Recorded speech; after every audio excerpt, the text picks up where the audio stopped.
If you're just joining us for the first time, we've been making travel videos for about 4 or 5 months now, not too long. We're just going to explain to you how we got to this process, how we decided to quit our jobs and start traveling the world. I'm Brian. I'm Carrie. For anybody, it was not a quick decision, or it was definitely a well thought out, not easy decision. Where we really started was on a trip to Portugal for 3 weeks. Loved it. And we toured around Portugal. We ended up down in the Algarve. Which we fell in love with. Yeah. Like everybody, you go home and realize, okay, well, there was our fun for the... You go home and you go back to work. Yeah, and you realize you're not going to go on another vacation for quite a while, especially a 3-week-long international trip. So we started just randomly. I actually think it came about when we watched International House Hunters. Mm-hmm. We started watching some of these shows and we're thinking, that seemed reasonable. That was kind of a reasonable place to live, and let's look into it. And we started to do that, and we started to check some places and found that it actually, moving overseas was so much cheaper and so much more affordable, and it just kind of started to open our eyes. And so that's kind of where the process started. So the more research we put into it, the more we figured, it is doable.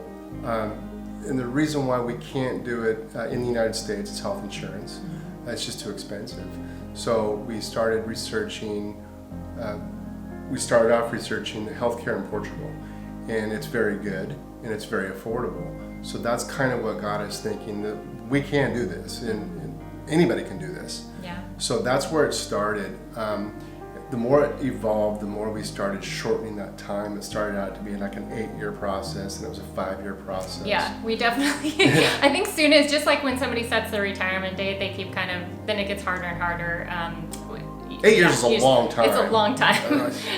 So we just kept looking at the numbers, balancing things. Could we do it earlier? And we started adjusting that to where we got it to 5 years. And then we just, I don't even really know how it kept coming about, but honestly, we one day just looked at each other. Let's live tomorrow. And let's just do it. Yeah. And that is really how it happened.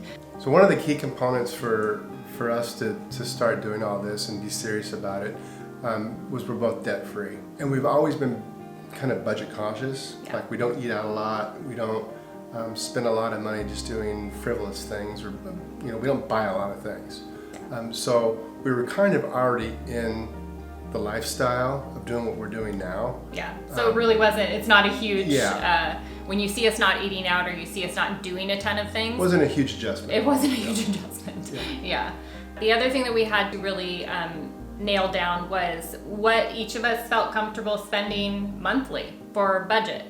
While we're traveling the world. You definitely have to be with somebody that you can communicate well with, because if you have one person who is going to be always wanting to maybe push the budget a little bit, or oh no, that place is really nice, let's stay there, or whatever, it's gonna cause conflict and cause problems. So we had a lot of conversations about what budget we were comfortable with, how we were going to handle that through the year. And reevaluating also that we would have places that were less expensive that we would stay, and then more expensive that we were going to be staying as far as locations. Right. We started this out in Spain, one of the more expensive places that we could travel to.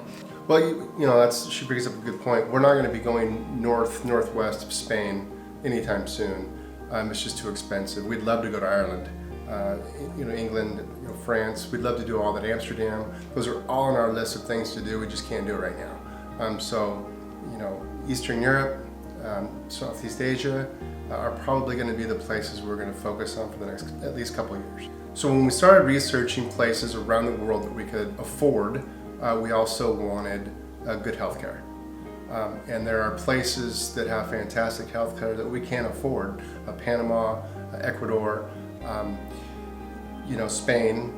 So those are the places we started looking at first. And then we started looking at Vietnam, Thailand. They all have great healthcare and it's all affordable. And our living costs are within our means.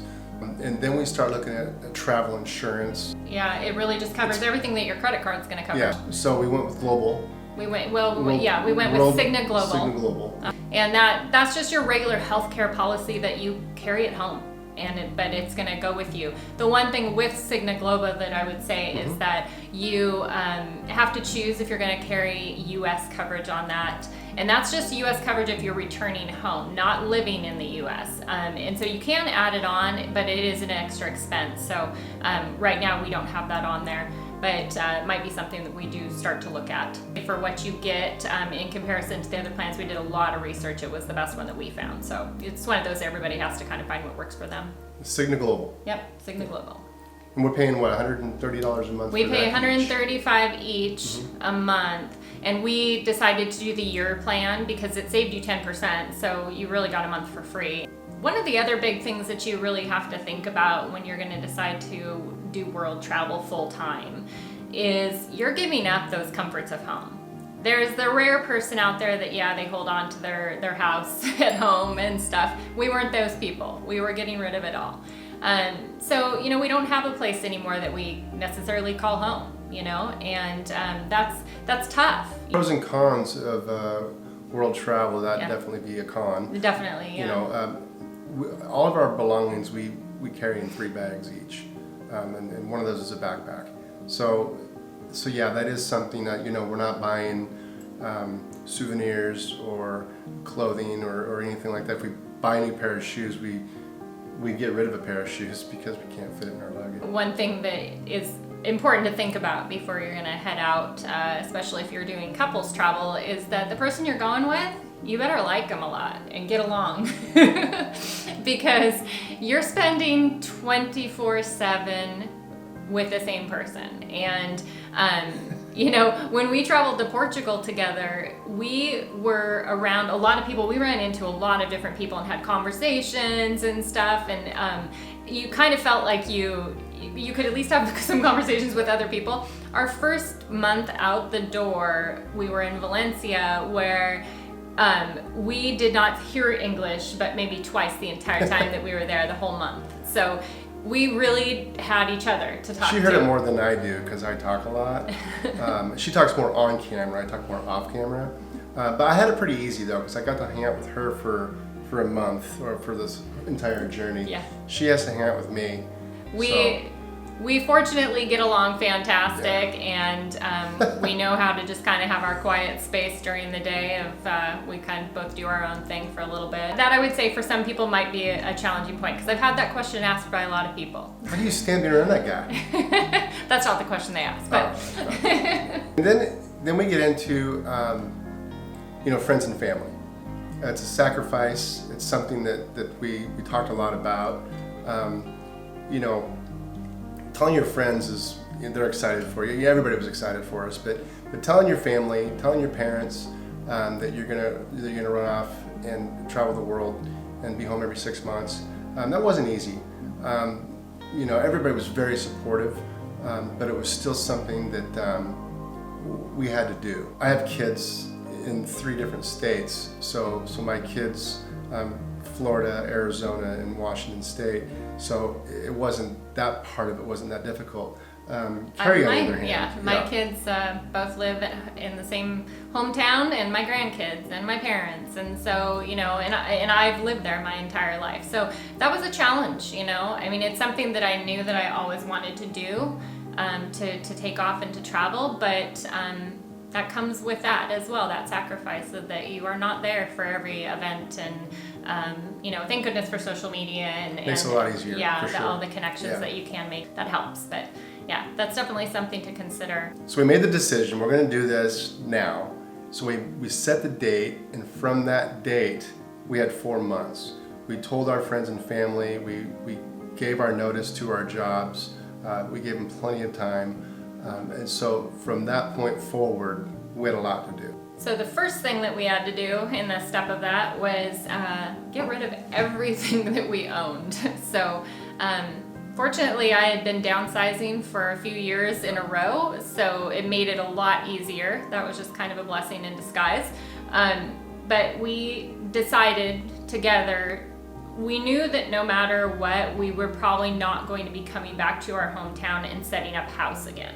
So it was just smart to not get a storage locker, pay monthly, and hold on to a bunch of stuff. So we started that process of giving everything away and sold our cars. We remained with a couple bins of important paperwork and some memorabilia, and that is stored at my daughter's house. And other than that, we each have our suitcase and a bag and a backpack. That is it. That is our worldly possession. So when you see those in our video of us pushing that stuff around, that is all we have. Don't lose it. That's all we own. But you could lose it because it's really it's replaceable. Yeah. Except for maybe like our camera gear and stuff like that kind of stuff. So once we left, we decided that we're going to come home every Christmas and every summer. First year out, we left in September, this last September 2021, with the plan to come home for Christmas, but this COVID thing kind of interfered with this. But that's fine because we only scheduled out 3 months anyway, and that was Spain. So after Spain, after we figured we weren't going to make it home, we made an adjustment. And making that adjustment on the fly is kind of a fun process. It's a little bit stressful, but we're free to do that if we need to. And that's why we're in Montenegro now. Total change. Yeah. Yeah, a bit of a change. It's cold out too. It's like 30 degrees today. So now on to some of the things that we've learned since we've started doing this. And we are very new into the process, so we learn pretty much every single day. One of the things that we did learn is you have to remain flexible, especially we have a budget, and if we had endless amounts of money, we could just totally alter our plans and it wouldn't even matter, or plane tickets could change price and it wouldn't matter. But for us, when those things happen, and we all of a sudden look at a location, because we don't, like you were saying, we don't plan too far out in advance. With that, you also find that sometimes those Airbnbs that you were going to book are now really high in price. And so you really have to kind of go, okay, maybe that place isn't going to work for us right now.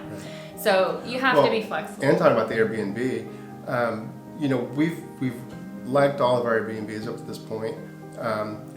There has been a couple that were a bit small that we have already booked and paid for, so we're there for a month. You gotta be flexible.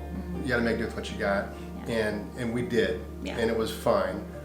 So we've learned to really look at those Airbnbs and make sure they're exactly what you want within your price range at the same time. Well, and I think we also, what I'm learning is the things that I need in an Airbnb to feel at home. Because that's important. We are here for a month at a time. We aren't on vacation. And so just some of those little creature comforts that you need to just have it feel homey. Because if you don't have those, it's a long month. One thing that we have found, and we actually found that when we were in Portugal, you can find yourself in a restaurant one day and you're sitting next to somebody and you strike up a conversation with them and they're like talking to you about travel, and then they start telling you all about places they've been, and oh no, you have to go here and it was fantastic. And if you schedule out 6-8 months ahead of time, you might not be a big deal if it's on the other side of the world, but if you're near that area but you've already scheduled yourself out 6 months, then it might not be an option at this point. So just kind of goes back to the whole, just be flexible, be willing to only schedule yourself out for a few months at a time. Sometimes that's not as feasible when you're going to an area where the Airbnbs are completely going to be gone. You might have to make that choice, but just don't totally be planned out. Yeah, be flexible. Be flexible. Also learn what we really need as far as clothes and packing, and how many pairs of shoes do you need, and all that stuff. And we might even cover that. Yeah, we're going to do a video on that. Yeah, we are going to. It is extensive. It is, and I would have to say that we've learned a lot. Yeah, I need 3 T-shirts. We've learned that we need a lot less than what we probably thought, and so we're definitely going to go over in a video what we found that we need. We definitely have some little things that we bring to the Airbnbs that we use at each location. Yep. So those will continue to stay in our bag. So stay tuned for that video for sure. Another thing we've learned, this whole YouTube, we didn't do cameras, we didn't do videos. This is all brand new to us. So we're researching, we're learning how to do this every day. When you pick the camera up and you hit play, what do you say? So some of our earlier videos may not have been that great. We know, we're working on it. Trust us. This video might be that great. we'll see how it goes. But it's something that this whole thing is a learning process for us, and we're enjoying it. We're going to continue to enjoy it. Well, and we want to bring this to you because when we were starting this process, these are the videos we were looking for, and these are the videos we were watching. So everybody's take on their process of starting to travel the world, retire early, whatever your plan is, everybody does a little bit different path. So maybe watching multiple videos helps, and you'll find what path works best for you. So hopefully this is helpful. Hopefully it's helpful. And if there's anything else you'd like to know or any questions, feel free to ask. Just let us know. We answer everything, and is the best we can anyway. So we're new at this. We're getting better. We're learning a lot along the way. And when we figure something out, we'll let you know. But be a part of the process. Help us. And if you know of something that we're not doing, let us know. Yeah. So we're excited to see where the next year, 2, 3, 4 years takes us, and all of our travels. So, and I'm sure we're going to learn a lot more along the way. And we'll bring it to you. Yeah. All right. Cheers. Cheers.